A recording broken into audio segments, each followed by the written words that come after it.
I've never needed someone with a PhD in gender studies, urgently or otherwise.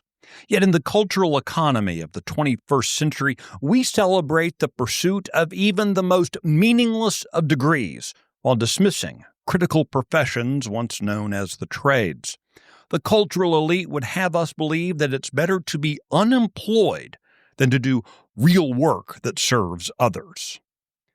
I'm Michael Quinn Sullivan with a reflection on life and liberty.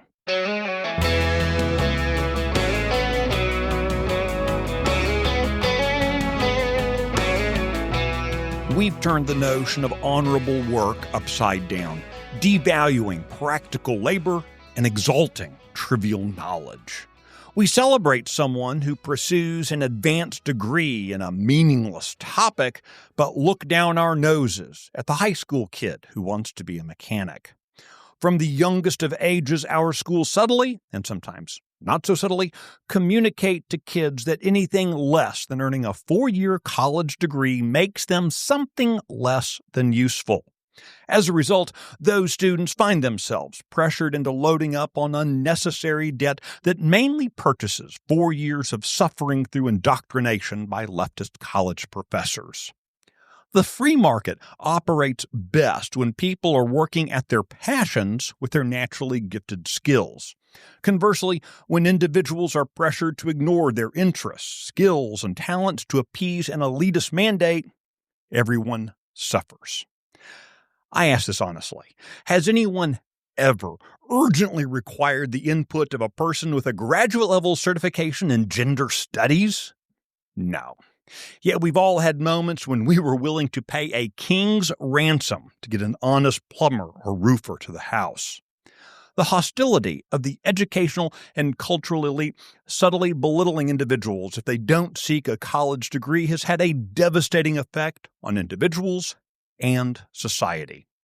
None of this is particularly new. It's just recycled garbage from the past. The ancient Greeks believed that labor was a curse. Aristotle taught that it was preferable to be an unemployed beggar so that one could be devoted to contemplation. The Bible turns such thinking upside down.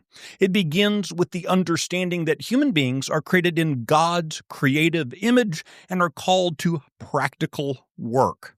The Old Testament placed a high value on what Aristotle would see as menial jobs. Adam and Eve were to work the land. King David was a shepherd. In the New Testament, Jesus was a carpenter who used examples from daily work as the springboards for his teaching rather than subjects to be avoided.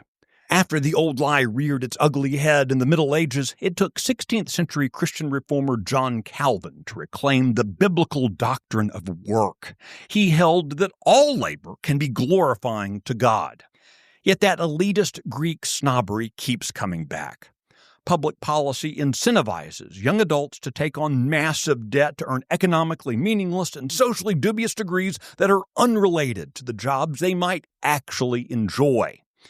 We've adopted policies that make it more advantageous to follow Aristotle in the handout line than to join the Apostle Paul as a self-sufficient tent maker. Indeed, Paul was unapologetically clear on the subject in his second letter to the church in Thessalonica. Quoting Paul, "If anyone is not willing to work, let him eat, for we hear that there are some among you who walk in idleness, not busy at work, but busybodies." It's true. Many of our social and political problems can be attributed to idle busybodies. In a republic of sovereign, self-governing citizens, each of us should be about the high calling of real work. Those engaged in productive labor meeting the needs of people in our communities should be celebrated. All work is meaningful when we are serving others with the gifts and skills given to us by God to His glory.